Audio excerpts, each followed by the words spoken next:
In the vast expanse of the galaxy, where 1,000 species bow to the hegemony's iron rule and another 1,000 cower in the shadows of their own weakness, there exists one truth that even the most powerful overlords whisper about in hushed, fearful tones. Never harm what humans call family. It doesn't matter if you're blood-related, the same species, or even carbon-based. When a human looks at you and says, "You're one of us now," something fundamental shifts in the cosmic order.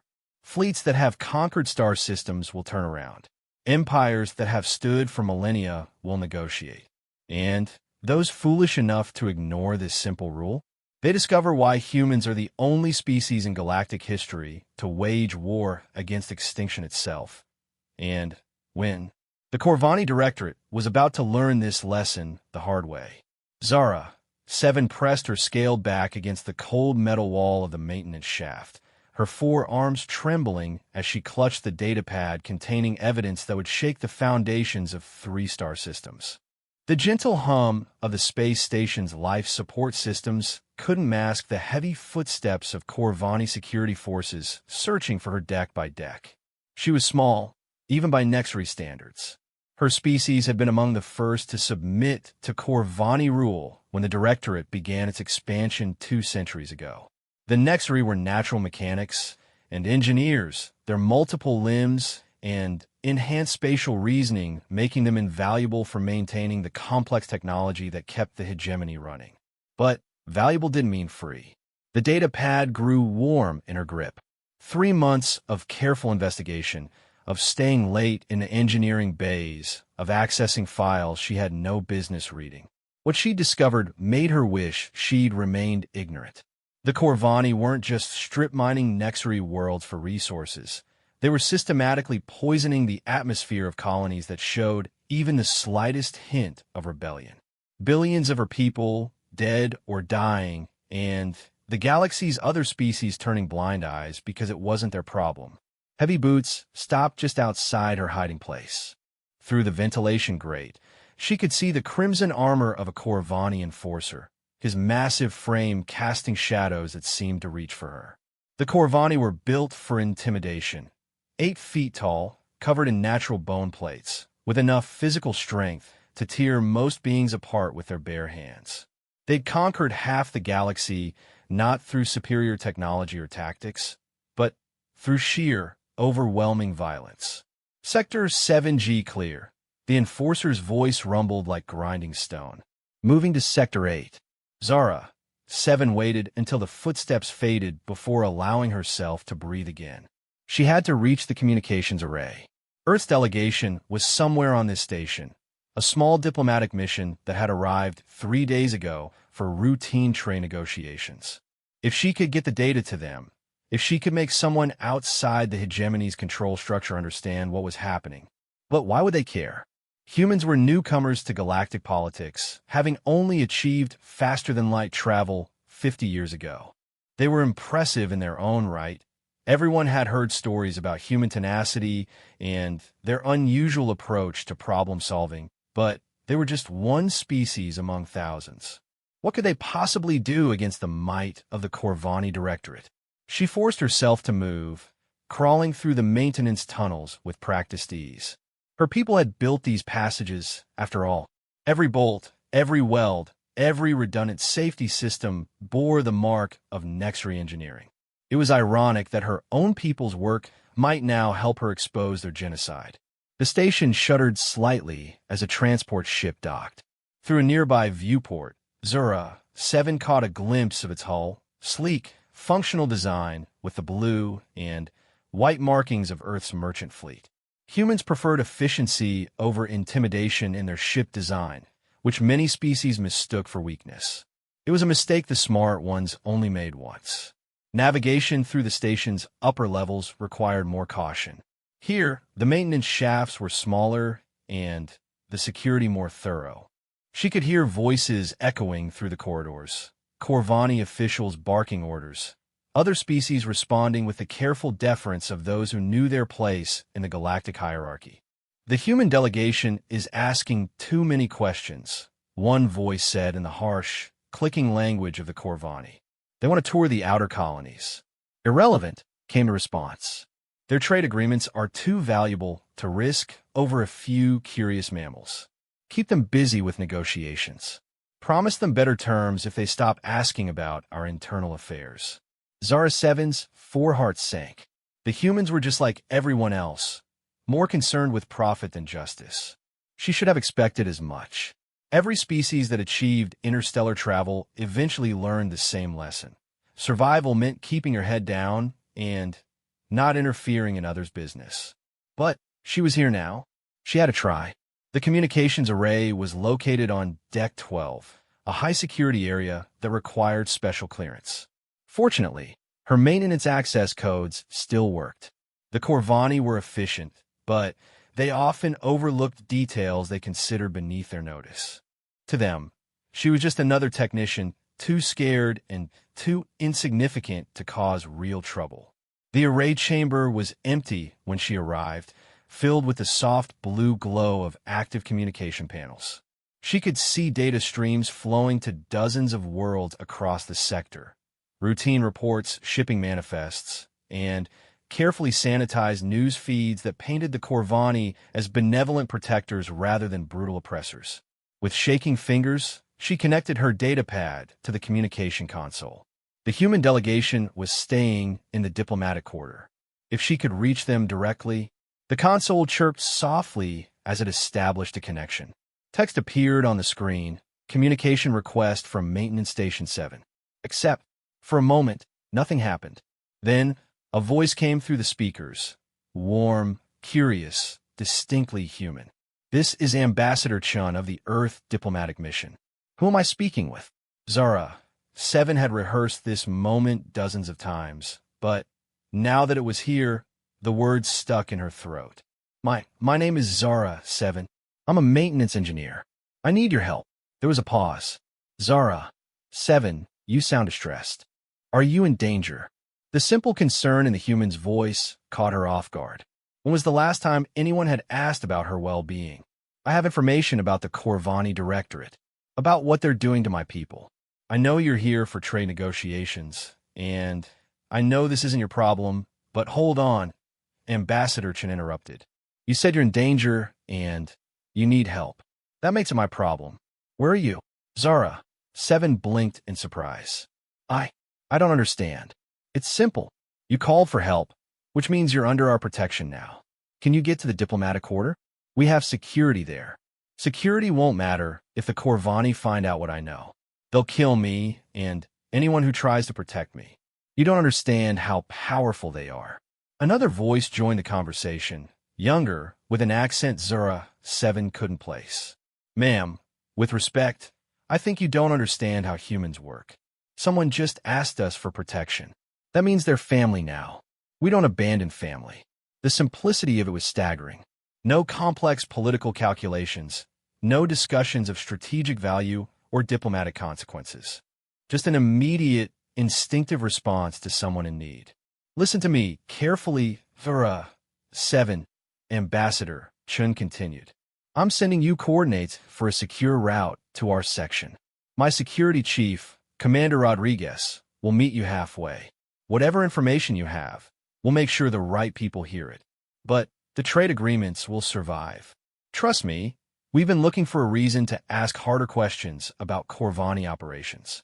You might have just given us the perfect excuse. Zara 7 felt something she hadn't experienced in years. Hope. There are files here.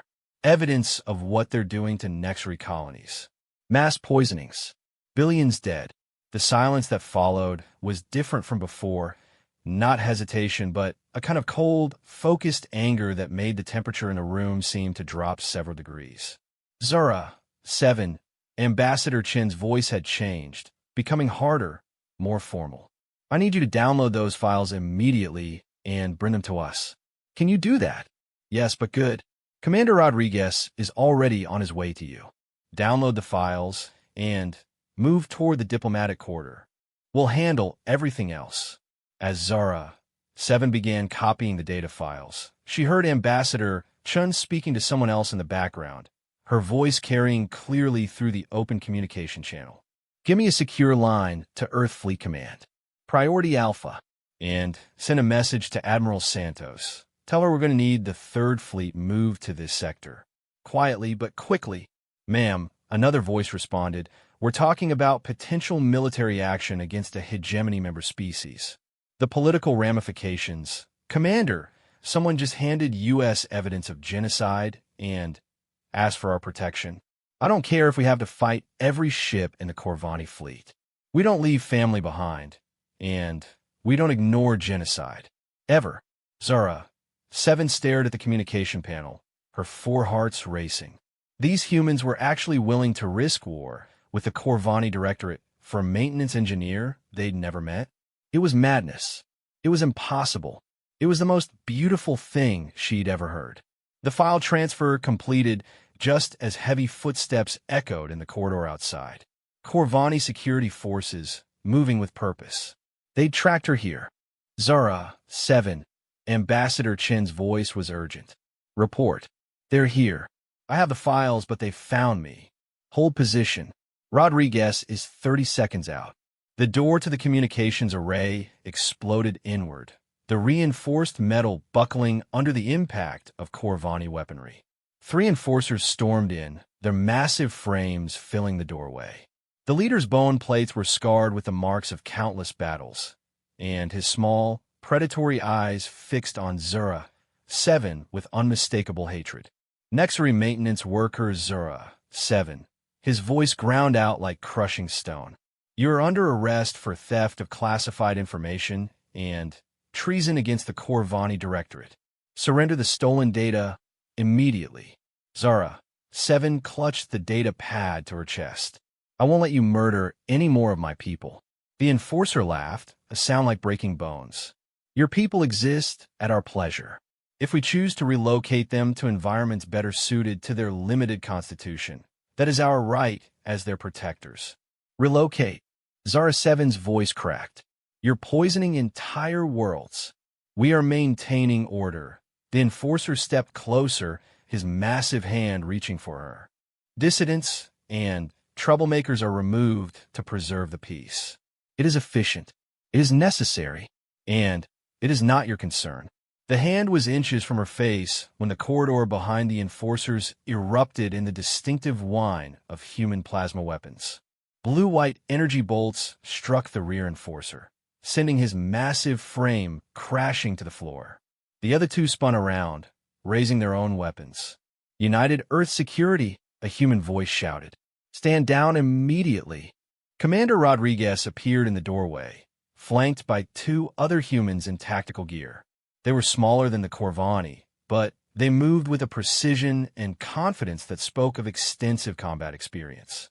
The commander's dark eyes were hard as steel, and the weapon in his hands was aimed directly at the lead enforcer's head. This is a diplomatic station, Rodriguez continued, his voice calm, but carrying an unmistakable threat. You have no authority to arrest anyone under our protection. The lead enforcer snarled, showing rows of sharp teeth. The Nexary is a criminal. We will take her. No, Rodriguez said simply. You won't. You would risk war with the Directorate over one insignificant maintenance worker? Rodriguez smiled, and it was not a pleasant expression. Buddy, you have no idea what we'd risk for family. Zara, 7, you okay? Still clutching the data pad, Zara, 7 nodded mutely. The casual way the commander had just declared her part of their family, the complete absence of hesitation in his voice, it was beyond her understanding. Good, Rodriguez continued, never taking his eyes off the Corvani. Now, gentlemen, you have about 10 seconds to withdraw before this becomes a much bigger problem than you want to deal with. The enforcer's bone plates rattled with rage. You think your little diplomatic immunity protects you? We have 100 ships in this system. Your single escort vessel is nothing against— Actually, Rodriguez interrupted, pressing something on his wrist communicator. We have 12 ships. As of about 5 minutes ago, the lights in the communication array flickered as massive shapes moved past the viewports outside. Zara, 7 gasped as she recognized the distinctive profiles of Earth fleet vessels, sleek, deadly ships that had earned a reputation for being able to punch well above their weight class. What you're looking at, Rodriguez continued conversationally, is the advance guard of the Third Fleet. Admiral Santos is a personal friend of mine, and she gets very upset when people threaten her extended family. Now, I suggest you withdraw and report to your superiors that the Earth delegation is taking Zara 7 under our protection. Any attempts to interfere with her will be considered an act of war against humanity. The lead enforcer was trembling with rage, but even Corvani weren't stupid enough to fight 12 human warships over one prisoner. This is not over. You're right, Rodriguez agreed. It's not. We're going to want to have a very long conversation about those files Zara 7 mentioned. And depending on what we find, this might just be the beginning. As the Corvani enforcers withdrew, Rodriguez turned to Zara 7 with a gentle smile that was completely different from the expression he'd worn moments before. Come on, kiddo. Let's get you somewhere safe. Ambassador Chun is looking forward to meeting you properly. Walking through the corridor surrounded by human security, Zara 7 felt something she hadn't experienced since childhood: safety. These strangers had risked everything for her without a moment's hesitation, and they seemed to consider it perfectly normal. Why? She finally asked as they approached the diplomatic quarter. Why are you doing this? Rodriguez looked genuinely puzzled by the question. You asked for help. That makes you one of ours now. We don't really complicate it beyond that. But the political consequences, the risk to your trade negotiations. Zara 7, Rodriguez stopped walking and looked at her seriously. Let me tell you something about humans. We're not particularly smart, and we're not particularly strong. But we're really, really good at one thing: deciding that something is our problem and then making it everyone else's problem until it gets fixed. As they entered the human section of the station, Zara 7 saw something that made her 4 hearts skip. Dozens of humans moving with focused purpose, setting up equipment, establishing secure communication lines. This wasn't just a diplomatic mission anymore. It was a war council. And she was the reason for it. For the first time in her life, Zara 7 understood what it meant to have a family that would fight for you. The galaxy was about to learn the same lesson. 3 days had passed since Zara 7's rescue, and the diplomatic quarter of the station had transformed into something that made even seasoned Corvani officials nervous. The humans had quietly moved in additional personnel under the guise of technical advisors and cultural attaches, but anyone with military experience could recognize the signs. This was a command center preparing for war. Zara 7 sat in Ambassador Chen's office, watching through the large viewport as more Earth fleet vessels dropped out of hyperspace. Each ship's arrival sent ripples of tension through the station's population. The Corvani had responded by moving their own fleet assets into the system, and now 2 of the galaxy's most dangerous military forces faced each other across the void. The files you gave us, Ambassador Chen said, scrolling through data on her tablet, are beyond damning. 14 Nextry colonies completely sterilized. Another 23 partially poisoned. We're looking at numbers that make some of history's worst genocides look small by comparison. Dr. Sarah Kim, the delegation's xenobiologist, looked up from her analysis station. The atmospheric toxins they're using are specifically designed to target Nextry physiology. This isn't random chemical dumping. It's targeted biological warfare. Zara 7 wrapped her arms around herself. My homeworld, Nexus Prime, was one of the first affected. My family lived in the southern continent when the poisoning began. They said it was an industrial accident. Industrial accident, Commander Rodriguez muttered from his position by the tactical display. Right, just like the 14 other industrial accidents that happened to hit colonies with active resistance movements. Ambassador Chun stood and walked to the viewport, watching the growing fleet formations. The question now is what we do about it. We have evidence of genocide, but the Corvani are a hegemony member species with significant military power. A direct confrontation could destabilize the entire sector. With respect, ma'am, Rodriguez said. Since when do we care about sector stability when we're looking at active genocide? Since we have to consider the broader implications, Chen replied, but her voice lacked conviction. We can't save the Nexari by starting a war that kills billions of other beings. Zara. 7 watched the exchange with growing understanding. The humans were struggling with the same problem every other species faced when confronting Corvani power: the mathematics of conflict. How many lives was justice worth? When did the cost of action exceed the cost of inaction? A soft chime indicated an incoming communication. The main screen lit up with the image of a Corvani official. Zura 7 recognized immediately. Director Korthak, the architect of the colony relocations, and one of the most powerful beings in the Directorate. Korthak's bone plates were decorated with precious metals, marking his high status, and his small eyes held the cold intelligence that had made him one of the galaxy's most feared political operators. Behind him, Zura 7 could see the bridge of a Corvani dreadnought, its massive size meant to intimidate anyone who saw it. Ambassador Chun. Korthak's voice rumbled like distant thunder. I understand you have been harboring a criminal who stole classified Directorate information. Chin's expression didn't change. Director Korthak, I understand you've been committing genocide against member worlds. The accusation hit like a physical blow. Throughout the galaxy, beings simply didn't speak to Corvani leadership that way. The casual directness of it, the complete absence of diplomatic hedging, seemed to catch Korthak off guard. You make serious accusations based on the word of a single terrorist. Korthak recovered quickly. But you have no authority to interfere in internal Directorate affairs. Actually, Chun smiled, and there was something predatory in the expression. We do. Article 7 of the Galactic Accords gives any member species the right to investigate and respond to crimes against sapients. Genocide qualifies. The Nexari colonies were legally relocated to preserve regional stability. Korthak's voice grew harder. Some unfortunate environmental incidents occurred during the process, but these were within acceptable parameters for population management. Population management? Dr. Kim spoke up from her station, her voice shaking with anger.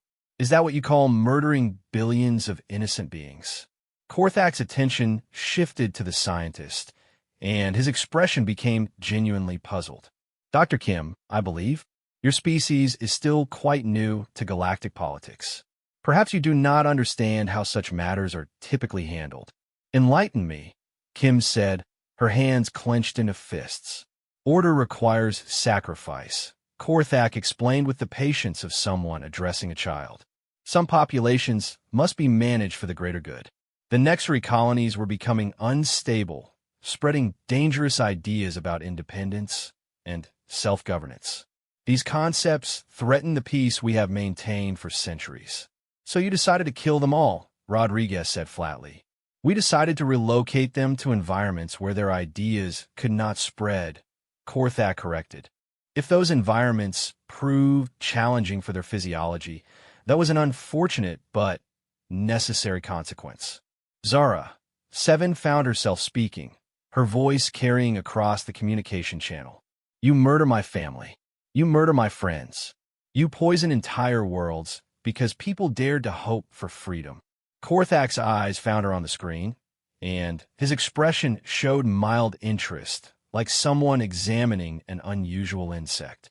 Ah, the terrorist herself. Zara 7, is it not? Your actions have caused considerable disruption to regional stability.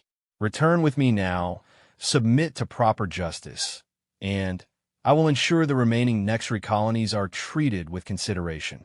The threat was clear. Come with him, or he would complete the genocide. No, Zura 7 said simply. Korthak's bone plates rattled with surprise. No, I said no. I won't let you hurt anyone else. Child, Korthak's voice carried a note of genuine bewilderment. You are one small being with no military power, no political influence, and no significant resources. You cannot stop anything. She's not alone. Ambassador Chen interjected. Ah yes, your protection. Korthak turned his attention back to Chun. How long will that last, Ambassador? When your trade negotiations are complete, when your ships return to Earth, what then?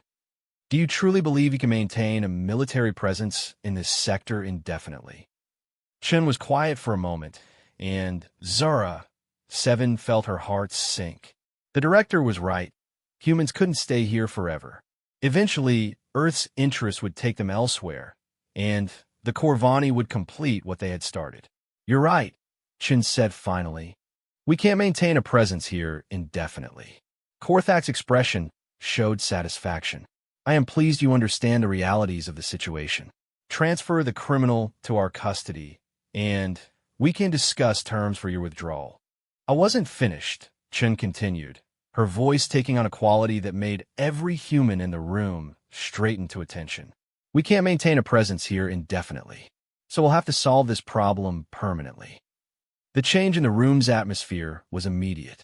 Rodriguez was grinning like a predator, Dr. Kim was pulling up new files on her workstation, and Ambassador Chin's diplomatic mask had fallen away to reveal something that made Korthak take an unconscious step backward. What do you mean? Korthak asked. Chin turned to Rodriguez. Commander, please inform Admiral Santos that we are implementing Protocol 7. Rodriguez's grin widened. With pleasure, ma'am. Korthak's bone plates began rattling with the first signs of genuine concern. What is Protocol 7? It's something we developed after the Zephyrian War, Chun explained casually, as if discussing the weather. When we encounter a species that insists on committing genocide, we have a simple response. We make it everyone else's problem until it stops. You cannot seriously be considering military action against the entire Corvani Directorate. Korthak's voice carried a note of disbelief. Oh, we're not considering it, Chen replied. We're doing it. Dr. Kim, please transmit our findings to the Galactic Council, the Hegemony Assembly, and every major news network in the sector. I want everyone to know what the Corvani have been doing. Kim's fingers flew over her control panel. Broadcasting on all frequencies, ma'am. The evidence packages are being transmitted now. On the tactical display, Rodriguez was coordinating with Admiral Santos. Ma'am, the Admiral wants to know if we should begin interdiction operations. Full interdiction, Chun confirmed. No Corvani ships leave this system until we have a complete accounting of every affected colony and a plan for justice. Korthak's image flickered with interference as Corvani communication systems came under cyber attack. You are making a grave mistake, Ambassador. The Directorate has allies throughout the galaxy. Economic partners who depend on our stability. Had allies, Chen corrected. Past tense. Funny how quickly economic partnerships dissolve when genocide comes to light. Dr. Kim, what's our current broadcast penetration? Approaching 80% of galactic communication networks, Kim reported. We're getting responses from 17 species demanding immediate answers from Corvani leadership. 18, Rodriguez added, reading from his tactical display. The Altarian Republic just declared their trade agreements with the Directorate suspended pending investigation. Zara, 7 watched in amazement as the humans systematically dismantled the Corvani's political position. This wasn't military conquest. It was something far more devastating. They were making the genocide everyone's business, forcing the entire galaxy to confront what they had been ignoring. You don't understand. Korthak's voice was rising, his careful control beginning to crack. Order requires stability. If every species begins questioning established authority, if subject populations start believing they have rights, the entire galactic structure will collapse into chaos. Good, Chin said simply. The single word hit like a thunderclap. Across the galaxy, beings who had spent their entire lives accepting the established order were hearing humanity's representative declare that maybe that order needed to be destroyed. Good, Korthak repeated, his voice barely a whisper. If your order requires genocide to maintain itself, Chun continued, then it deserves to collapse. We'll build something better from the pieces. Rodriguez looked up from his display. Ma'am, we're getting communication requests from 47 different species. They want to know what humanity plans to do next. Tell them, Chun said, that we're going to do exactly what we always do when someone hurts our family, whatever it takes to make it right. Korthak's image was flickering more frequently now as human cyber warfare specialists continued their assault on Corvani communication networks. Your family? The Nexri are not your species. They are not your responsibility. Director, Zura, Seven spoke up again, her voice stronger now. You still don't understand. When someone asks humans for protection, they become family. When humans claim you as kin, it doesn't matter what species you are, what you look like, or where you come from. They'll fight for you like your blood. That's insane. Korthak's bone plates were rattling continuously now, a sign of extreme agitation. Yeah, Rodriguez agreed cheerfully. We get that a lot. The communication screen flickered one final time before cutting to static. The Corvani had severed the connection, but the damage was done. Across the galaxy, the evidence of genocide was spreading like wildfire, and humanity had made its position clear. They would not accept business as usual. Phase 1 complete, Chen announced to the room. Dr. Kim, what's our intelligence picture on remaining Nexri colonies?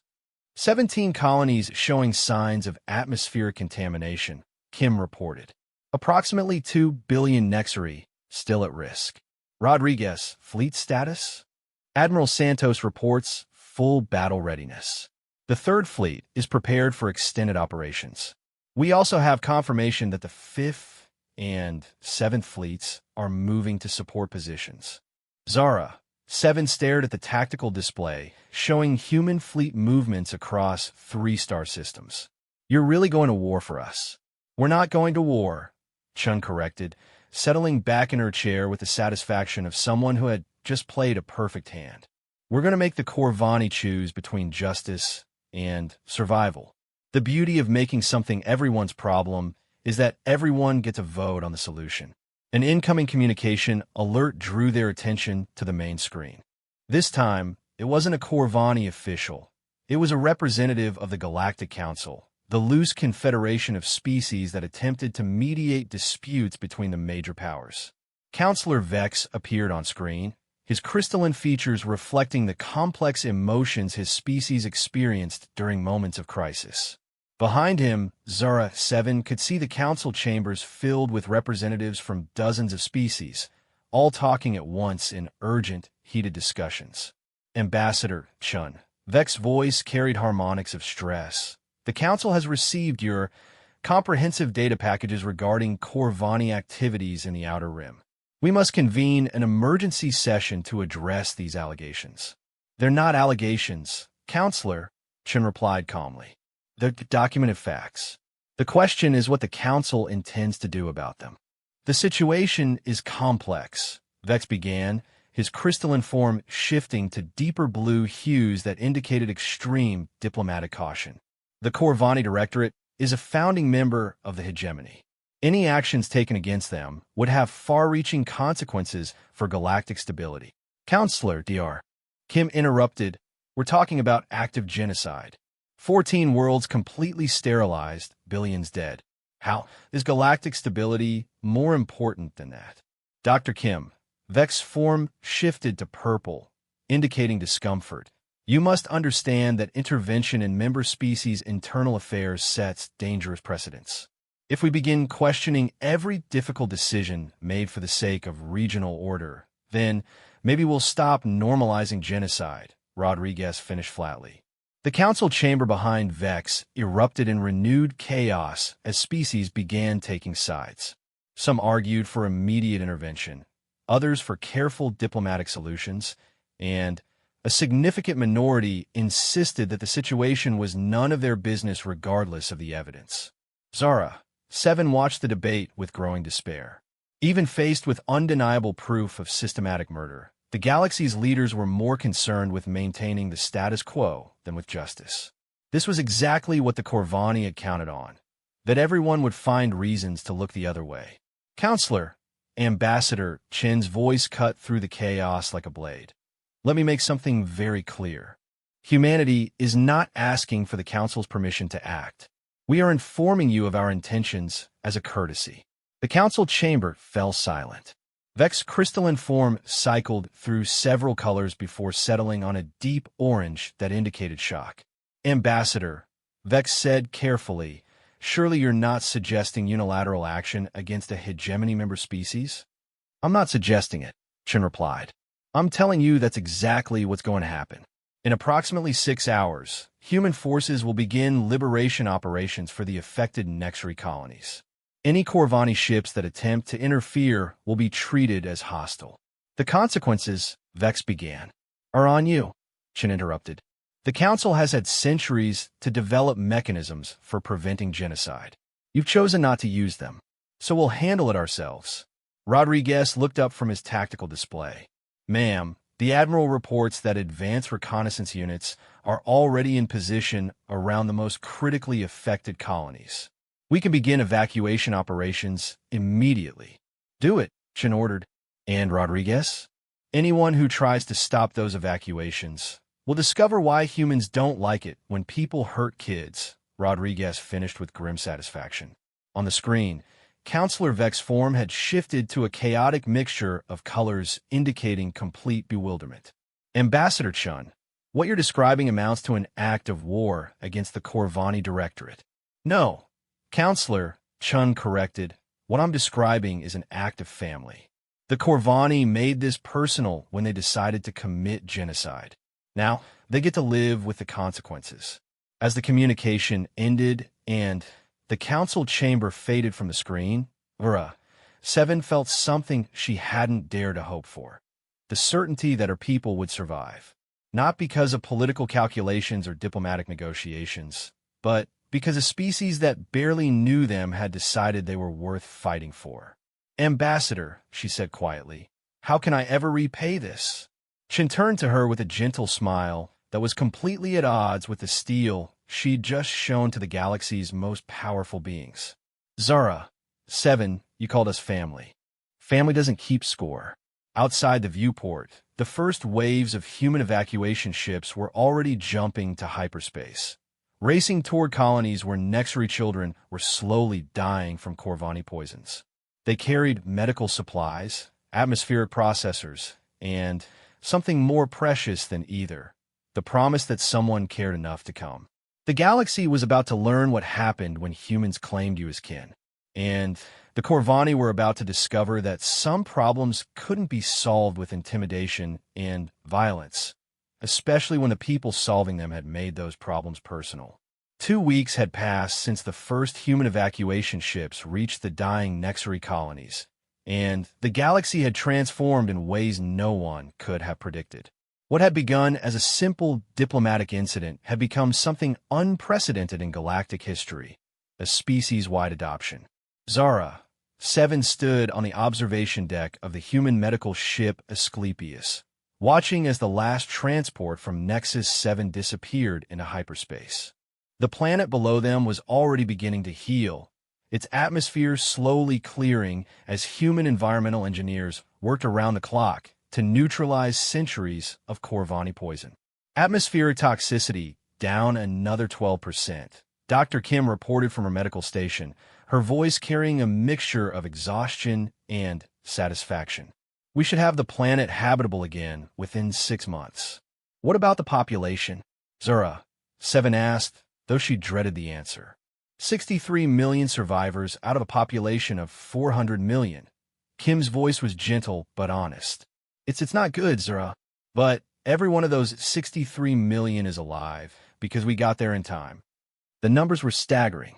Across 17 different worlds, human ships had evacuated over 2 billion Nexri, providing medical treatment for poison exposure, new homes for the displaced, and something even more precious, hope for the future. But the cost in lives already lost was beyond calculation. Commander Rodriguez is requesting your presence on the bridge, a voice announced over the ship's communication system. Priority message from Earth. Zura, Seven made her way through corridors that bustled with activity. The Asclepius had been designed as a medical vessel, but, like every human ship in the sector, it had been repurposed for the massive humanitarian operation. Every available space was filled with Nexri refugees, human medical personnel, or the sophisticated equipment needed to reverse centuries of environmental damage. The bridge was a controlled chaos of activity.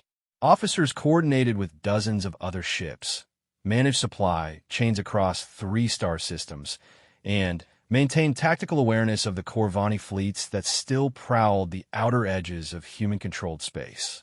Zura, 7. Commander Rodriguez looked up as she entered, his expression serious. We just got word from Earth. The President is about to address the Galactic Assembly. The main screen lit up with the image of President Martinez standing before the assembled representatives of every major species in the galaxy. Behind her, the flags of Earth's United Nations created a backdrop that emphasized humanity's commitment to diversity and cooperation. Representatives of the galactic community, President Martinez began, her voice carrying to every corner of civilized space. 2 weeks ago, we learned that the Corvani Directorate had been conducting systematic genocide against the Nexari people. Today, I stand before you to announce humanity's response to this atrocity. The assembly hall fell silent. Even the most powerful species representatives leaned forward, understanding that they were witnessing a moment that would reshape galactic politics for generations. Effective immediately, Martinez continued, the United Earth government is extending full citizenship to any Nexari who wishes to accept it. They will have the right to settle on any human world, the right to full participation in our democratic processes, and the right to call upon Earth's protection wherever they may travel. The reaction was immediate and explosive. Species representatives erupted in shocked discussion. Translators struggled to keep up with the babble of languages, and more than one ambassador looked like they were contemplating immediate evacuation from the assembly hall. Furthermore, Martinez's voice cut through the chaos. We are formally inviting any other species that has suffered under Corvani oppression to seek the same protection. Humanity's worlds are open to all beings seeking freedom from tyranny. Counselor Vex, his crystalline form cycling through colors so rapidly it created a strobe effect, managed to activate his speaking platform. Madam President, what you're describing amounts to offering sanctuary to potential billions of beings. The logistical challenges alone are our problem to solve, Martinez interrupted smoothly. Humanity has never been particularly good at small-scale thinking, Counselor. When we see a problem, we tend to address it comprehensively. On the bridge of the Asclepius, Zura, 7 watched the proceedings with amazement. The humans weren't just offering to save the Nexari. They were inviting an entire galactic population shift, fundamentally altering the balance of power that had existed for centuries. The economic implications, a representative from the Merchant Guild spoke up, would destabilize trade networks across 3 sectors. Species populations have been stable for centuries. You're proposing to upset a system built on allowing genocide to continue unchecked, President Martinez finished. Yes, that's exactly what we're proposing. Director Korthak's image appeared on a secondary screen, his bone plates showing the stress fractures that had developed over the past 2 weeks. The Corvani leadership had been dealing with everything from economic sanctions to actual rebellions as news of the genocide spread. Humanity's actions, Korthak's voice was strained, constitute an unprovoked attack on Directorate's sovereignty. We demand immediate cessation of all interference in our internal affairs. Internal affairs, President Martinez repeated, her tone suggesting she was tasting something unpleasant. Director, when you poison entire worlds, it stops being an internal affair. When you commit genocide, you forfeit the right to sovereignty. The Nexari colonies were lawfully administered under Directorate authority. The Nexari colonies were death camps. Martinez cut him off with brutal directness. And the only reason anyone is still pretending otherwise is because acknowledging the truth would require action. Behind Korthak, Zura, 7 could see the bridge of a Corvani dreadnought. But something was wrong with the image. The lighting was dim, several console displays showed error messages, and the crew looked exhausted. Commander Rodriguez noticed her attention. Supply line interdiction, he explained quietly.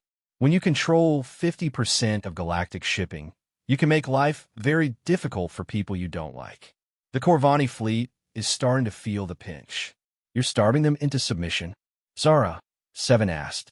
We're making genocide economically unsustainable, Rodriguez corrected. Every calorie they spend maintaining their fleet is a calorie that can't go toward productive activities. Eventually, they'll have to choose between military aggression and feeding their own people.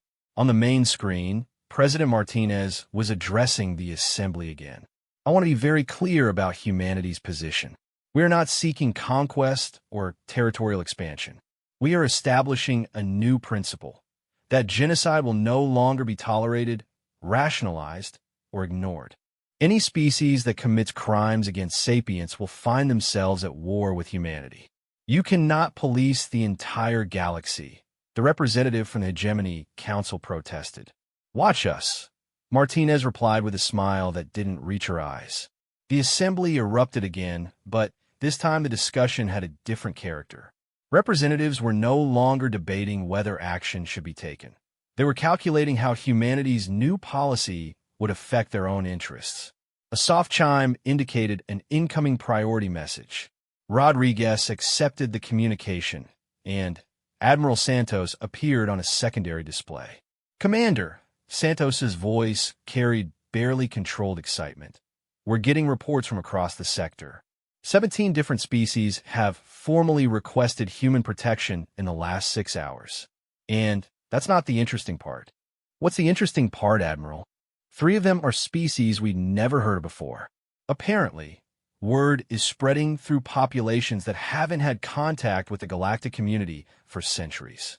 Beings who've been hiding from stronger neighbors are starting to come out of the shadows.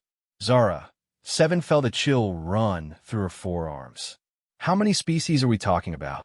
"Unknown," Santos admitted. "But our xenobiologists think we might be looking at first contact with dozens of previously unknown civilizations. Apparently, there are a lot more people out there than anyone realized. They've just been keeping quiet to avoid attention from the major powers." The implications were staggering. If humanity's offer of protection was drawing out hidden populations from across the galaxy, they weren't just reshaping existing politics. They were fundamentally altering the known composition of galactic civilization. "Admiral," Rodriguez said, "what's our capacity for handling this kind of influx?" "That's complicated," Santos admitted. "The good news is that humans are really good at adapting infrastructure quickly. We're already setting up temporary housing on 17 different worlds, and the Corps of Engineers thinks they can have permanent facilities ready within a year." "And the bad news?" "The bad news is that we're talking about potentially housing and protecting populations that could outnumber humanity 10 to 1. If even half the species that are reaching out to us accept our offer, we'll be managing the largest population migration in galactic history." On the main screen, President Martinez was fielding increasingly panicked questions from assembly representatives who were beginning to understand the scope of what humanity was attempting. "Madam President," a representative from the Core Worlds Alliance asked, "how do you intend to maintain order among so many disparate populations?" "The social challenges alone will be solved the same way we've solved every other problem humanity has faced," Martinez replied calmly.